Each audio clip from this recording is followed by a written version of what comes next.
Good morning. I'm Kelly Latham. The 2008 presidential elections have well since passed, but they are still the subject of much conversation.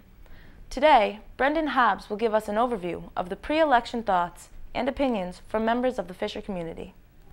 Thanks, Kelly.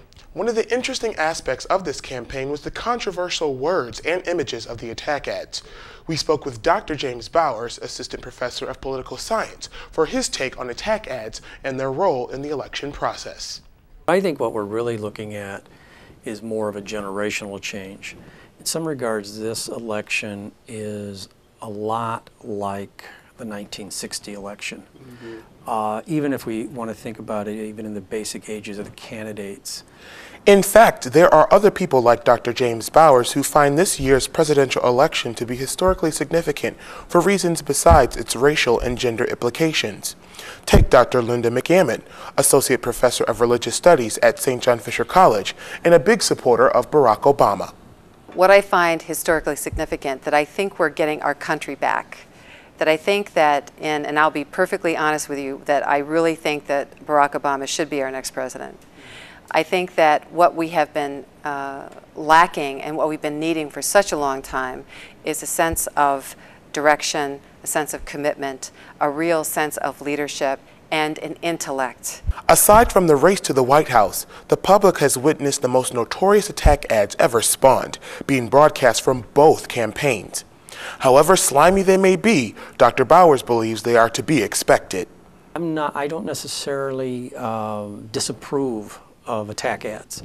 You use attack ads for one reason and one reason alone: they work. They're just part of the arsenal you have when you're running, and campaigns are like war. You use every weapon you can to win.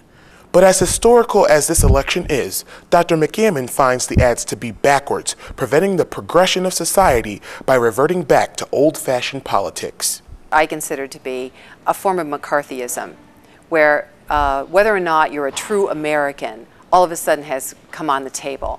Whether or not you are some kind of strange, scary person that might be a terrorist, that you wouldn't be a true American, or you're guilty by association. These are the very things that were at the heart of McCarthyism.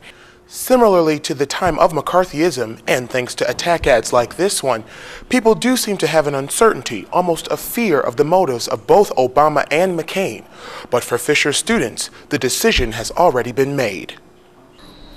I think Barack Obama is going to win the election because he's a good speaker and it just seems like everyone could relate to him.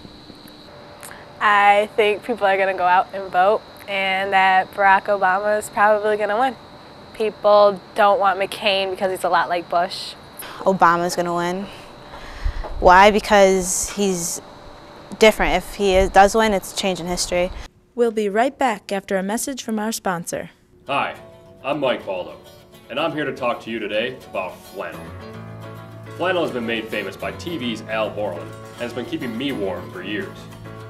And it's not just for shirts either. Hats, jackets, pants, sheets, cloth, clothing, and even garments can all be made out of flannel. Flannel is versatile, cool, hip, and sexy. And it makes me look like a lumberjack, which is pretty sweet. Whoa, sorry Mr. Tree, don't be afraid, it's just the flannel. Go and get yours today. Is it really safe to say that attack ads have no influence over the vote of the public? Steve Shulman gives us more on our post-election analysis. Election night 2008 was full of history, legacy, and utter excitement as the first African American was elected president.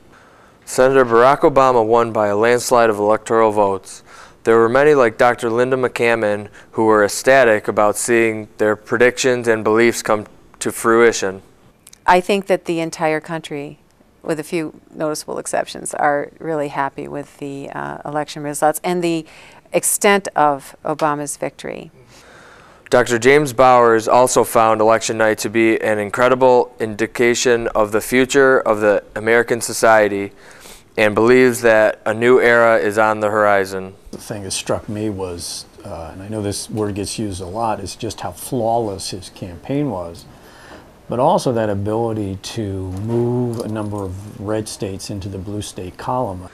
The question that remains, however, is whether or not actions taken by both campaigns, specifically in the area of attack ads, were a determining factor in the outcome of the election. Many consider attack ads to be cruel but necessary, but the opinions among students vary. I think everyone's entitled to their own opinion, but attack ads are kind of unnecessary because everyone's still going to have their own opinion regardless of what they think of each other. I didn't really actually watch them at all because I thought it was just pointless. Yeah, but beforehand, I actually did watch them for some reason. Now I don't. No, I really don't pay attention to attack ads. I kind of see them as a desperate way to sway votes instead of trying to present reasonable arguments. But is it possible that these ads influence voters more than people believe?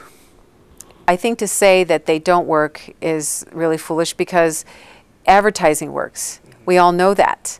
And when you have something repeated time and time and time again, it's going to work.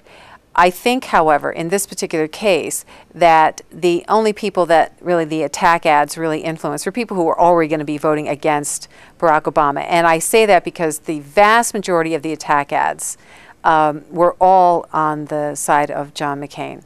I love attack ads, but I like them as a political scientist or as a politician. I like them, but did they have any impact? No, not on me. I just find them fun. From COMM 231, I'm Stephen Showman. When all is said and done, we can only hope that America has made the right decision. Regardless of our political preference, we must support our president-elect and hope that he leads with honor, integrity, and passion. From COMM 231, I'm Kelly Latham.